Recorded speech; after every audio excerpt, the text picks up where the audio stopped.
A player that we haven't talked about, and really a guy that the entire college football landscape has forgotten about somewhat, is no other than the man, the myth, the legend himself, Bo Nix. Ever since he got to Auburn, he's been a pretty popular guy, and it seems like he's been playing college football for years now. I still remember his very first game where there was a ton of buzz around him, where he led Auburn on that game-winning touchdown drive. And then last year, we can't forget how going into the season, you had a couple of bozos saying he could be a dark horse for the Heisman, and that didn't turn out to be so good. Although nobody's heard too much out of him, we got a big update, and I'm going to tell you right now, it's kind of shocking. But first, real quick, before we get into that, I do want to shed some light on another topic, and I just want to give my condolences to the former college football star that recently, actually today, he passed away. I'm sure some of you heard of this, but for those of you that haven't, a former first-round pick, he played at TCU, goes by the name of Jeff Gladney. He passed away in a car accident. I don't have to tell you it's a sad situation. You know it is. He was so young. He was only 25 years old, and he only got to play 1 year in the NFL. Everything was looking bad for him in the past couple of years because he was falsely accused for something, and the Vikings released him for it. But recently, like very recently, he got picked up by the Cardinals. That's all we know about the situation currently. He died in a car crash, and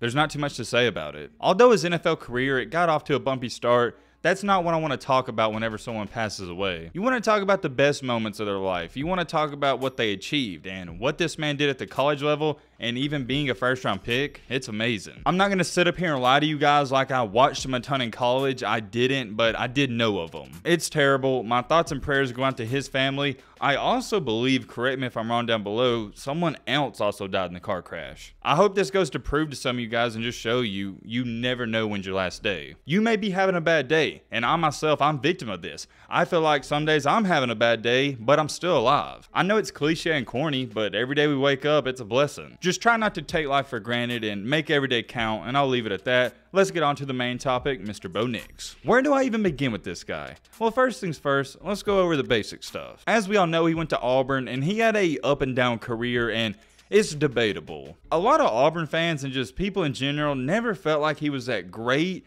but I think he was better than the other options they had. My biggest takeaway from the Bo Nix era at Auburn is, yeah, he wasn't great, he wasn't a Heisman caliber quarterback, but I don't think he was as bad as some people try to make him out to seem. I think a large reason he failed to succeed is because Auburn, they didn't provide him weapons. They had a terrible offensive line. Bo Nix had zero time to pass, and I don't care if you're Bryce Young, the guy who won the Heisman. We saw against Georgia and all throughout the season, even if Bryce Young doesn't have time to pass, he's not all that great. Look at what happened in the Alabama-Auburn game. Outside the last minute and a half in overtime, Bryce Young, he just wasn't a factor. Why wasn't he a factor? It's simple. His offensive line, they couldn't block. But you saw what happened when the offensive line decides to block. He went off against Georgia and against Auburn in the last minute and in overtime. I'm probably the last person on this earth to take up for Bo Nix, but I got to in this situation. Here's what I said last year when we were talking about him transferring, and I still stand on this today. The grass isn't always greener on the other side, Auburn fans. You may be happy the Bo Nix era is over. Well, you saw what happened when he didn't play, and you're about to see next year,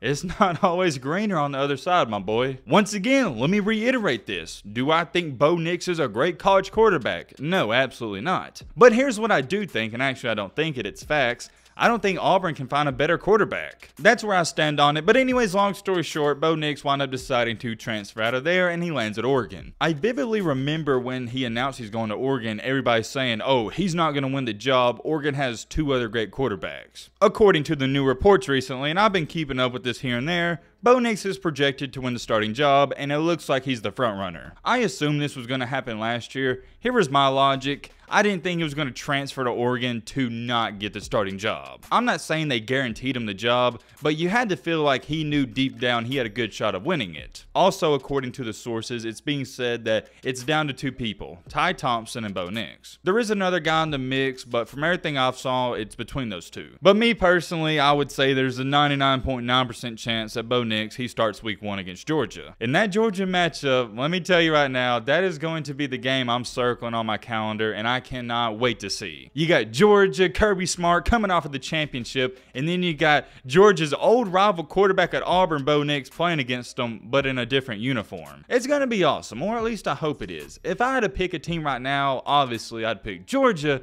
But don't sleep on Oregon. The only reason I say don't sleep on them is because they got Bo Nix, and that man, he can pull some magic out of the hat. He's almost like a wild card. You never know what you're going to get out of him, or at least you never knew what you were going to get out of him at Auburn. One game, he might go 25 for 30, throw for 350 and 4 touchdowns, and the next one, he might go 10 for 30 and have a $150 with 3 picks. I wouldn't call him inconsistent because once again, it goes back to he didn't have any great wide receivers and he had a terrible offensive line. I don't care if he got Tom Brady back there. You can't block, it doesn't matter. And even if they were blocking, his wide receivers, like I said, weren't all too special, at least in my humbled opinion. Is Bo Nix good enough to beat Georgia? I don't know, but here's what I do know. As an Alabama fan, he was always a quarterback I wasn't exactly thrilled about playing. Like I said, one thing about Bo Nix, he's the wild card. He's either going to play really good or really bad. It's no in-betweens. He just never gives up, and that's a good thing, but also a bad thing. Whenever he's scrambling and making all these incredible plays, he looks like Houdini,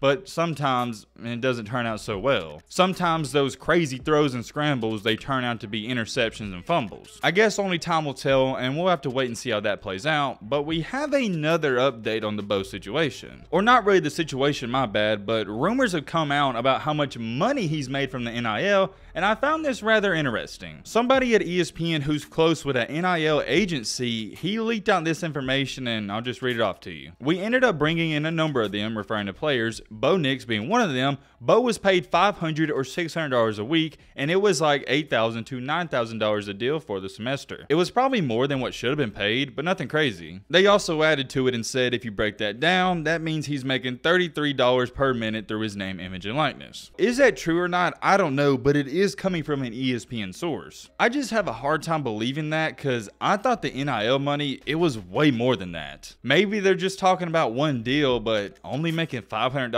per week? That's chump change. Making $8,000 per semester, that means he's only making $16,000 a year. That's not exactly the NIL money we're seeing thrown around for Bryce Young and Jordan Addison and Caleb Williams. Once again, I'm not too sure if that's for one deal or 10 deals, but that's just what somebody at ESPN said. I did find it interesting though. Let me know your thoughts on that down below.